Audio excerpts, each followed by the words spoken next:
Batman, a character that has been embraced as arguably the most popular superhero in recent times and an icon for many. If you're interested in possibly the most important lesson to learn from Batman, then this video is for you. The truth is, I've always wanted to do a video on The Dark Knight for a long time and simply couldn't think of the subject I should do it on, as there's a lot to take from the character, and it's one of the reasons he's so popular in pop culture since conception back in 1939. He's my favourite comic book superhero, and I've been fascinated with the character from the comics, cartoons, TV and film. There's incredible depth to pick from, which is why I found myself in the conundrum of not knowing what subject I should do the video on. Recently, I was listening to talks by Jordan Peterson, who speaks about the concept of becoming a monster in life, which exemplifies not only what makes Batman such an important and unique character, but highlighted possibly the most important lesson one can take from him. So in this video, we explore what it means to become a monster, and the concept of Carl Jung's concept of the shadow, how Batman became a monster, and what this means for you in your life. Number 1. What is the shadow? Swiss psychiatrist Carl Jung first came up with the concept of the shadow, which he describes as follows. The shadow is a moral problem that challenges the whole ego personality, for no one can become conscious of the shadow without considerable moral effort. To become conscious of it involves recognizing the dark aspects of the personality as present and real. This act is the essential condition for any kind of self-knowledge.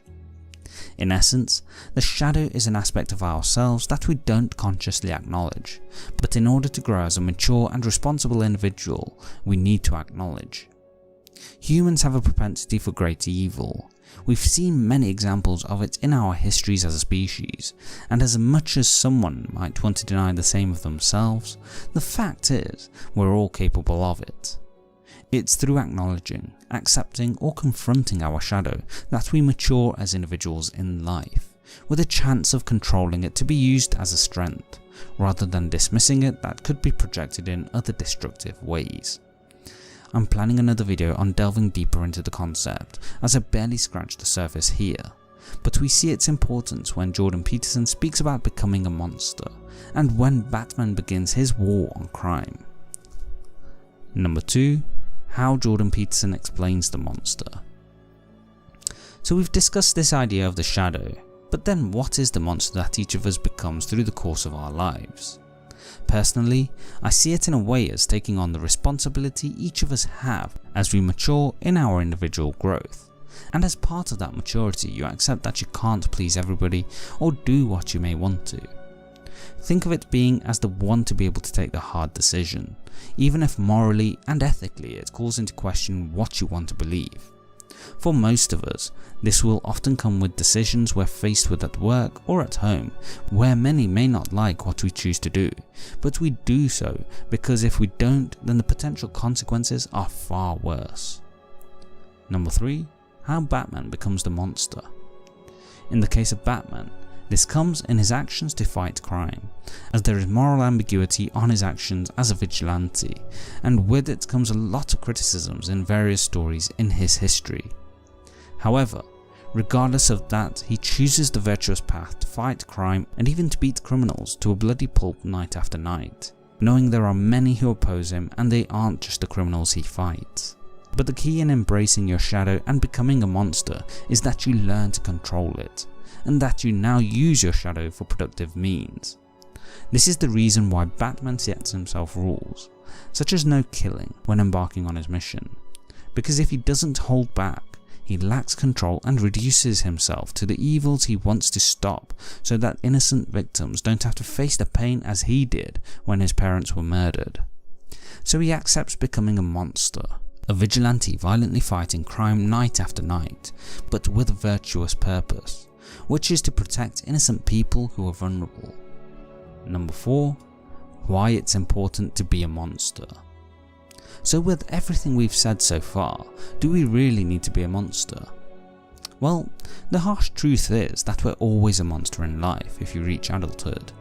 The reason is that we bear responsibility for both our actions and inaction.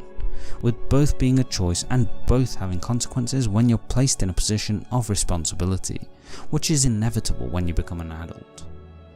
What's critical to understand is that the more responsibility that you take on in life, the greater the monster you become, as you're accepting the role of taking on responsibility so that others don't have to. This is precisely what happens with Batman. He accepts and acknowledges his role as a monster, his willingness to embrace parts of the shadow to give hope to others.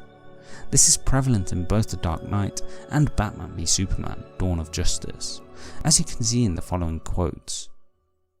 I can do those things because I'm not a hero. Not like that. I killed those people. That's what I can be. No, you can't. You're not. I'm whatever Gotham needs me to be. New rules. We're criminals, Alfred. We've always been criminals. Nothing's changed. Oh, yes it has. Number 5. A personal story of becoming a monster. We know how the shadow plays a role in being a monster, and what it means to accept your position as a monster, and why this is important to do.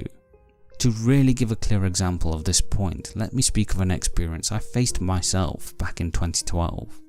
In October of that year, my grandmother, and played a hugely significant role in my upbringing, passed away. I remember the very moment she passed, as she was at home in bed when my father asked me to come look at her as she drew her last breath.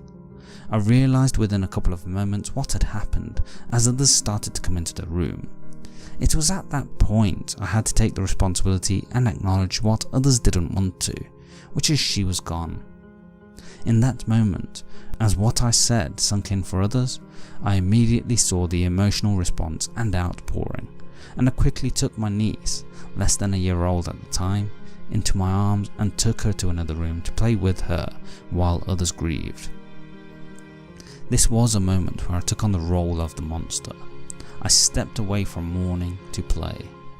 The fact is, I had to control my emotions to protect a child in that moment. And honestly, while I understand that that may appear a heartless way to react to losing someone so close, I accepted my responsibility to ensure the well-being of a baby and not expose her to something she wouldn't understand and may end up being afraid of. And this isn't something unique to me, it's something we all do every day as we mature, whether we want to or not. And it's something that Batman did in his story as well.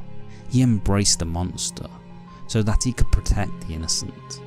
To quote the ever-brilliant Dark Knight, he's the hero that Gotham deserves, but not the one it needs right now. So we'll hunt him, because he can take it, because he's not a hero. He's a silent guardian, a watchful protector, a Dark Knight. Are you a fan of Batman? Let me know in the comments section below. Please like, share and subscribe as we help you live life on your terms. Don't forget to hit the bell icon to ensure YouTube notifies you of the latest uploads. Thanks for watching.